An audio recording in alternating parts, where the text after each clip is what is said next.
Hello friends, तो कैसे हैं आप लोग। आशा करता हूँ अच्छे होंगे। तो आज हम लोग इस वीडियो में डिस्कस करने वाले हैं चैप्टर नंबर 11 जो है आपका डाटा की अवधारणाएं के बारे में। ठीक है, डाटाबेस अवधारणाएं चैप्टर का नाम है। ठीक है, और ये हम लोग स्पेशल चला रहे थे series Bihar civil court clerk mains का एग्जाम होने वाला है, बीएसपीसीएल एचसीएल, ठीक है, बीएसपीसीएल बिहार इलेक्ट्रिक का और एनटीपीसी के एग्जाम को देखते हुए यह स्टार्ट किया गया था। ये जो आपका अरिहंत पब्लिकेशन का जो न्यू बुक आया था उससे हम लोग स्टार्ट किए थे चैप्टर वाइज एमसीक्यू। तो कृपया अभी तक जो भी चैनल को सब्सक्राइब नहीं किया है तो कृपया सब्सक्राइब कर दें, लाइक कर दें, बेल आइकन दबा दें और अलग अलग ऐसे रिलेटेड ग्रुप में शेयर कर दें। इसमें आपको मोस्ट इंपॉर्टेंट 52 एमसीक्यू कराया जाएगा फुल डिस्कशन के साथ। इसका पीडीएफ आपको व्हाट्सएप ग्रुप पे प्रोवाइड कर दिया जाता है और व्हाट्सएप ग्रुप का लिंक इस वीडियो के डिस्क्रिप्शन में लिंक दे दिया गया है, तो वहाँ से जाकर आप ज्वाइन कर लीजिएगा। इसके पहले चैप्टर 1 से 10 तक जो नहीं देखे हैं उनके लिए प्लेलिस्ट बना दिया गया है और प्लेलिस्ट का लिंक इस वीडियो के डिस्क्रिप्शन में लिंक दे दिया गया है, तो वहाँ से जाकर आप देख लीजिएगा। आते हैं हम लोग, देखते हैं चैप्टर नंबर 11 का फर्स्ट क्वेश्चन दिया गया है कि एक डाटा आइटम के संग्रहण के लिए डैश की आवश्यकता होती है किसका। तो एक डाटा संग्रहण की आवश्यकता होती है किसके लिए, तो होता है आपका, ठीक है, डाटाबेस के लिए। ठीक है, एक डाटा आइटम के संग्रहण के लिए डाटाबेस की आवश्यकता होती है। ऑप्शन नंबर 3 हो जाएगा राइट आंसर। नेक्स्ट क्वेश्चन है, अगला प्रश्न दिया गया है कि एक कंप्यूटर उपयोग करने से पहले यूजर नेम और पासवर्ड के जांच करता है कौन। तो जांच करने का कार्य करता है वो आपका डाटाबेस। ऑप्शन नंबर 4 हो जाएगा राइट आंसर। नेक्स्ट क्वेश्चन है, अगला प्रश्न दिया गया है कि डैश की सिग्नल किसी सिग्नल एंटिटी संबंधी डाटा का व्यवस्थित कलेक्शन क्या कहलाता है। तो व्यवस्थित कलेक्शन कहा जाता है डाटाबेस। ऑप्शन नंबर 3 हो जाएगा राइट आंसर। नेक्स्ट क्वेश्चन है, अगला प्रश्न है कि डाटाबेस सूचना को डैश में संग्रहित करता है किसमें। तो संग्रहित करने का कार्य करता है पंक्तियां और स्तंभ में। ऑप्शन नंबर 1 हो जाएगा राइट आंसर। नेक्स्ट क्वेश्चन है, अगला प्रश्न है कि निम्नलिखित में से कौन सा मैनिपुलेशन और अपडेटिंग के लिए उपयोग किया गया एक सार्थक तरीके से संग्रहित इंटर रिलेटेड डाटा की बड़ी मात्रा का संगठित संग्रह है। तो वह संग्रह है आपका डाटाबेस है। ऑप्शन नंबर 1 हो जाएगा राइट आंसर। नेक्स्ट क्वेश्चन है, अगला प्रश्न है कि किसी डीबीए की क्या जिम्मेदारी होती है। तो डाटाबेस का जो जिम्मेवारी होता है वो होता है आपका, ठीक है, क्या होता है, तो 1 और 3 हो जाएगा। किसी डाटाबेस को डेवलप करना और मेंटेन करना पहला, और उसका वजह हो जाएगा आपका डाटाबेस को डेवलप करना, यानी कि पहला और तीसरा राइट आंसर हो जाएगा। ऑप्शन नंबर 4 हो जाएगा राइट आंसर। नेक्स्ट क्वेश्चन है, अगला प्रश्न है कि इनमें से डाटा कौन सा रूप है जो डाटाबेस में होता है। तो ये होता है आपका, ये सभी है, सुरक्षित है, स्वतंत्र है और आदान प्रदान। ऑप्शन नंबर 4 हो जाएगा राइट आंसर, ये सभी। नेक्स्ट क्वेश्चन है, अगला प्रश्न है कि डैश डाटाबेस में डाटा को ट्री के रूप में नोड्स के माध्यम से व्यवस्थित किया जाता है किसके द्वारा। तो ये किया जाता है आपका ठीक है, हायरार्किकल के द्वारा। ऑप्शन नंबर 2 हो जाएगा राइट आंसर। नेक्स्ट क्वेश्चन है, अगला प्रश्न दिया गया है कि रिलेशन डाटाबेस में यह एक डाटाबेस संरचना है जिसमें एक विषय के बारे में जानकारी को पंक्तियां और स्तंभों के रूप में आयोजित किया जाता है। तो हो जाता है आपका इसमें, तो टेबल में। ऑप्शन नंबर 3 हो जाएगा राइट आंसर। और ये पूछा गया है आरआरबी ग्रेड, ठीक है, ग्रेड बी 2011 आईबीपीएस पीओ। तो ये प्रीवियस क्वेश्चन भी यहाँ पे दिया गया कि कब ये क्वेश्चन पूछा गया था। ठीक है, नेक्स्ट क्वेश्चन है, अगला प्रश्न दिया गया है क्वेश्चन नंबर 10 है कि एक डाटाबेस में एक रिकॉर्ड के बारे में सूचना की सबसे छोटी इकाई को क्या कहा जाता है। तो सूचना की सबसे छोटी इकाई को कहा जाता है फील्ड कहा जाता है। ऑप्शन नंबर 2 हो जाएगा राइट आंसर।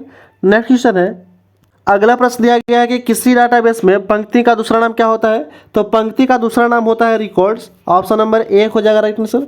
नेक्स्ट क्वेश्चन है, अगला प्रश्न दिया गया है कि डाटाबेस सारणियों में मिलकर बना होता है तथा सारणियाँ पंक्तियाँ से जिन्हें कहते हैं तथा स्तंभ जिन्हें कहते हैं मिलकर बना होता है। ठीक है, तो पंक्तियाँ और स्तंभ को क्या कहते हैं जिन्हें मिलकर बना होता है, तो उसे कहा जाता है आपका रिकॉर्ड्स और फील्ड कहा जाता है। ऑप्शन नंबर 2 हो जाएगा राइट आंसर। नेक्स्ट क्वेश्चन है, अगला प्रश्न दिया गया है कि निम्न में कौन एक डाटाबेस में एक एकल एंटिटी जैसे किसी व्यक्ति, स्थान या वस्तु आदि के बारे में सूचना संग्रहित करता है। तो संग्रहित करने का कार्य करता है वो है आपका रिकॉर्ड है। ऑप्शन नंबर 3 हो जाएगा राइट आंसर।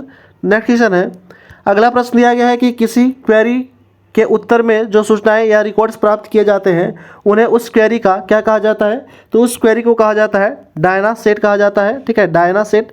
ऑप्शन नंबर 2 हो जाएगा राइट आंसर। नेक्स्ट क्वेश्चन है, अगला प्रश्न है कि एक प्रोग्राम जिसका इंटरफेस उपयोगकर्ता के लिए DBMS में ज़्यादा अनुकूल होता है तो क्या कहलाता है। तो ये कहलाता है आपका, वो है आपका फॉर्म कहलाता है। ऑप्शन नंबर 4 हो जाएगा राइट आंसर। नेक्स्ट क्वेश्चन है, अगला प्रश्न दिया गया है कि निम्न में कौन सा ऑब्जेक्ट प्रिंट आउट के फॉर्मेट में होता है। तो प्रिंट आउट के फॉर्मेट में होता है रिपोर्ट होता है। ऑप्शन नंबर 4 हो जाएगा राइट आंसर।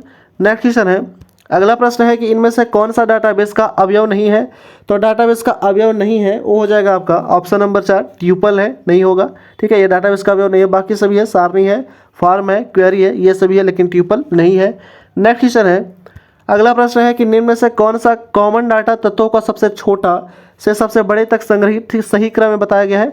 तो सबसे छोटा से सबसे बड़े क्रम जो है वो हो जाएगा आपका कैरेक्टर है, फील्ड, रिकॉर्ड, फाइल और डाटाबेस। ऑप्शन नंबर 3 हो जाएगा राइट आंसर। ठीक है, कैरेक्टर, फील्ड, रिकॉर्ड, फाइल, उसके बाद डेटाबेस। ऑप्शन नंबर 3 हो जाएगा राइट आंसर।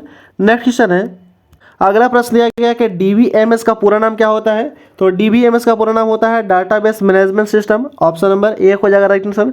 नेक्स्ट क्वेश्चन है, अगला प्रश्न दिया गया है कि डीबीएमएस डैश प्राप्त करने में मदद करता है क्या। तो ये प्राप्त करने में मदद करता है आपका, वो है आपका डाटा इंडिपेंडेंस और डाटा केंद्रीकरण। ऑप्शन नंबर 4 हो जाएगा, 1 और 2 दोनों। नेक्स्ट क्वेश्चन है, अगला प्रश्न दिया गया है कि डैश डाटा के दोहराव को, डाटा की अस्थिरता को, निर्भर को तथा डाटा के अनाधिकृत उपयोग का कम करने के लिए समाधान प्रदान करता है कौन। तो समाधान प्रदान करने का कार्य करता हुआ आपका डीबीएमएस है। ऑप्शन नंबर 1 हो जाएगा राइट आंसर। नेक्स्ट क्वेश्चन है, अगला प्रश्न दिया गया है कि निम्न में से कौन सा डीबीएमएस सॉफ्टवेयर नहीं है। तो डीबीएमएस सॉफ्टवेयर नहीं है वो है आपका डाटाबेस 2000, ये जो है डीबीएमएस सॉफ्टवेयर नहीं है। बाकी सभी है डाटाबेस है, फोर्स, ठीक है, फोक्स प्रो है, फिर ओरेकल है, ये सभी है। नेक्स्ट क्वेश्चन है, अगला प्रश्न है कि डाटाबेस की संरचना डैश ग्रुप में देखी जा सकती है, किस ग्रुप में। तो इसकी संरचना देखा जा सकता है 3 स्तरों में। ऑप्शन नंबर 3 हो जाएगा राइट आंसर। नेक्स्ट क्वेश्चन है, अगला प्रश्न है कि डाटाबेस के आर्किटेक्चर के किस स्तर में डाटाबेस की पूर्ण संरचना होती है। तो पूर्ण संरचना होती है वो आपका विचार संबंधी स्तर में। ऑप्शन नंबर 2 हो जाएगा राइट आंसर। नेक्स्ट क्वेश्चन है, अगला प्रश्न दिया गया है कि डाटाबेस प्रबंधन प्रणाली का क्या लाभ होता है। तो डाटाबेस प्रबंधन प्रणाली का जो लाभ होता है वो होता है आपका डाटा एकीकृत होता है और कई प्रोग्राम्स द्वारा उपयोग किया जाता है। ऑप्शन नंबर 3 हो जाएगा राइट आंसर। नेक्स्ट क्वेश्चन है, अगला प्रश्न दिया गया है कि डैश का अर्थ है एक तथ्य को एक से अधिक जगह स्टोर करना। ठीक है, तो क्या हो जाएगा इसका रीड, ठीक है, रिडंडेंसी। ऑप्शन नंबर 3 हो जाएगा राइट आंसर। नेक्स्ट क्वेश्चन है, अगला प्रश्न दिया गया है कि जब डाटा कई सूचनाओं में परिवर्तित होता है तो यूँ सभी सूचियों को अपडेट नहीं किया जाता है तो इसके फलस्वरूप उत्पन्न होती है क्या। तो इसके फलस्वरूप जो उत्पन्न होता है वो होता है डाटा रिडंडेंसी उत्पन्न होता है। ऑप्शन नंबर 1 हो जाएगा राइट आंसर। नेक्स्ट क्वेश्चन है, अगला प्रश्न दिया गया है कि डैश डाटा की संपूर्णता की समस्याओं के लिए एक कारण है क्या। तो एक कारण जो है वो आपका डाटा की उपलब्धता में कमी। ऑप्शन नंबर 1 हो जाएगा राइट आंसर। नेक्स्ट क्वेश्चन है, अगला प्रश्न दिया गया है कि डैश का अर्थ है कि डाटाबेस में संग्रहित डाटा बिल्कुल सही और विश्वसनीय है। ठीक है, तो किसका अर्थ है। तो यह है आपका वो अर्थ है, वो है आपका, ठीक है, डाटा इंटीग्रिटी का। ऑप्शन नंबर 2 हो जाएगा राइट आंसर। नेक्स्ट क्वेश्चन है, अगला प्रश्न दिया गया है कि डाटाबेस से क्या नुकसान होता है। तो डाटाबेस से नुकसान होता है अधिक खर्चीला है ये। ठीक है, ऑप्शन नंबर 4 हो जाएगा राइट आंसर। नेक्स्ट क्वेश्चन है, अगला प्रश्न है कि समय समय पर किसी फाइल में डाटा को जोड़ने, डाटा को बदलना तथा डाटा को मिटाना फाइल को क्या कहलाता है। तो ये फाइल कहलाती है वो है आपका अपडेशन कहलाता है। ऑप्शन नंबर 1 हो जाएगा राइट आंसर। नेक्स्ट क्वेश्चन है, अगला प्रश्न दिया गया है कि वह डाटाबेस जो कॉमन फील्ड से जुड़ी टेबल्स को रखता है क्या कहलाता है। तो ये कहलाता है आपका रिलेशन डाटाबेस कहलाता है। ऑप्शन नंबर 3 हो जाएगा राइट आंसर। नेक्स्ट क्वेश्चन है, अगला प्रश्न दिया गया है कि ओरेकल एक है क्या। तो ओरेकल जो है वो एक RDBMS है। ठीक है, RDBMS है। ऑप्शन नंबर 1 हो जाएगा राइट आंसर। नेक्स्ट क्वेश्चन है, अगला प्रश्न है कि रिलेशन मॉडल में डैश को कोऑर्डिनेटली कहते हैं किसको। ठीक है, तो रिलेशन मॉडल में डैश को कोऑर्डिनैलिटी कहते हैं। तो ये कहा जाता है आपका ट्यूपल्स की कुल संख्या को। ठीक है, ट्यूपल्स की कुल संख्या को कोऑर्डिनैलिटी कहते हैं। ऑप्शन नंबर 1 हो जाएगा राइट आंसर। नेक्स्ट क्वेश्चन है, क्वेश्चन नंबर 35 है, दिया गया है कि एक रिकॉर्ड का एक विशेष फील्ड जो प्रत्येक रिकॉर्ड को विशिष्ट रूप से पहचान दिलाता है वह क्या कहलाता है। तो वह कहलाता है आपका की फील्ड कहलाता है। ऑप्शन नंबर 1 हो जाएगा राइट आंसर। नेक्स्ट क्वेश्चन है, अगला प्रश्न दिया गया है कि किस सारणी में केवल एक हो सकता है क्या। तो किसी सारणी में केवल एक हो सकता है वो है आपका प्राइमरी की, केवल एक हो सकता है। ऑप्शन नंबर 1 हो जाएगा राइट आंसर। नेक्स्ट क्वेश्चन है, अगला प्रश्न है कि एक फाइल की प्राइमरी की होती है जो दूसरी फाइल में भी उपस्थित होता है वो क्या कहलाता है। तो उसे कहा जाता है आपका फॉरेन की कहता है। ऑप्शन नंबर 3 हो जाएगा राइट आंसर। नेक्स्ट क्वेश्चन है, अगला प्रश्न है कि वह की जिसका प्रयोग दो सारणियों के बीच संबंध को प्रदर्शित करने में लिए किया जाता है वह क्या कहलाता है। तो वह कहलाता है आपका फॉरेन की कहलाता है। ऑप्शन नंबर 3 हो जाएगा राइट आंसर।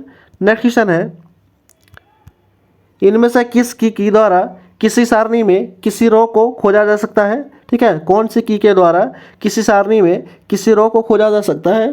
तो खोजने का कार्य किया जाता है आपका ये सभी से, अल्टरनेट से, प्राइमरी की से और कैंडिडेट से, ये सभी से खोज सकते हैं। ऑप्शन नंबर 4 हो जाएगा राइट आंसर, ये सभी।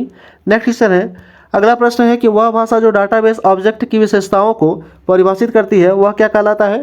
तो वह कहलाता है आपका डीडीएल कहलाता है। ऑप्शन नंबर 2 हो जाएगा राइट आंसर। नेक्स्ट क्वेश्चन है, अगला प्रश्न है कि डीएमएल क्या है?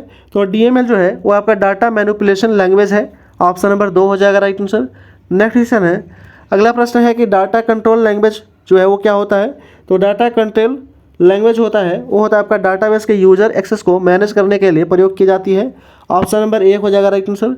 नेक्स्ट क्वेश्चन है, अगला प्रश्न दिया गया है कि ईआर डायग्राम, ठीक है, को प्रदर्शित करने के ग्राफिकल तरीका क्या है? तो ग्राफिकल तरीका जो है वो आपका एंटिटी और उनका आपस में संबंध। ऑप्शन नंबर 3 हो जाएगा राइट आंसर। नेक्स्ट क्वेश्चन है, अगला प्रश्न है कि ईआर डायग्राम में एक एंटिटी को के डैश के द्वारा दर्शाया जा सकता है, किसके द्वारा? तो दर्शाया जा सकता है वो आपका आयताकार बॉक्स के द्वारा दर्शाया जा सकता है। ऑप्शन नंबर 1 हो जाएगा राइट आंसर। नेक्स्ट क्वेश्चन है, अगला प्रश्न है कि किसी एंटिटी रिलेशनशिप डायग्राम में किसी विद्यार्थी का नाम तथा पता क्या माना जाएगा? तो किसी विद्यार्थी का नाम या पता जो है यह माना जाता है आपका एंट्रीब्यूट कहलाता है। ऑप्शन नंबर 3 हो जाएगा राइट आंसर। नेक्स्ट क्वेश्चन है, अगला प्रश्न है कि ईआर डायग्राम में एंट्रीब्यूट्स डैश के द्वारा प्रदर्शित किया जाता है, किसके द्वारा? तो यह प्रदर्शित किया जाता है दीर्घवृत्ताकार बॉक्स के द्वारा। ऑप्शन नंबर 3 हो जाएगा राइट आंसर। नेक्स्ट क्वेश्चन है, अगला प्रश्न है कि एंटी सेट जिसे प्राइमरी की बनाने के लिए पर्याप्त फील्ड नहीं होते हैं क्या कहलाते हैं? तो ये कहलाते हैं आपका वीक एंटिक सेट कहलाते हैं। ऑप्शन नंबर 2 हो जाएगा राइट आंसर। नेक्स्ट क्वेश्चन है, क्वेश्चन नंबर 48 है कि ईआर डायग्राम में रिलेशनशिप टाइप को डैश के द्वारा प्रदर्शित किया जाता है, किसके द्वारा? तो ये प्रदर्शित किया जाता है आपका डायमंड बॉक्स के द्वारा प्रदर्शित किया जाता है। ऑप्शन नंबर 4 हो जाएगा राइट आंसर। नेक्स्ट क्वेश्चन है, अगला प्रश्न दिया गया है कि यह डाटाबेस की लॉजिकल संरचना है क्या? तो लॉजिकल संरचना है, स्कीमा है लॉजिकल संरचना। ऑप्शन नंबर 4 हो जाएगा राइट आंसर। नेक्स्ट क्वेश्चन है, अगला प्रश्न है कि निम्न में से कौन सा डाटाबेस के साथ प्रयोग किया जाता है? तो ये प्रयोग किया जाता है आपका डाटा मीनिंग। ऑप्शन नंबर 4 हो जाएगा राइट आंसर। नेक्स्ट क्वेश्चन है, अगला प्रश्न है कि एक प्रोसेस को डैश कहते हैं जो बड़े खुदरा विक्रेताओं के द्वारा प्रवृत्तियों का अध्ययन करने के लिए उपयोग किया जाता है, वह क्या कहलाता है? तो वह कहलाता है आपका डाटा माइनिंग कहलाता है। ऑप्शन नंबर 1 हो जाएगा राइट आंसर। नेक्स्ट क्वेश्चन है, और इस वीडियो का लास्ट क्वेश्चन है 52 नंबर क्वेश्चन दिया गया है कि ईआर डाटा मॉडल किसके द्वारा दिया गया था?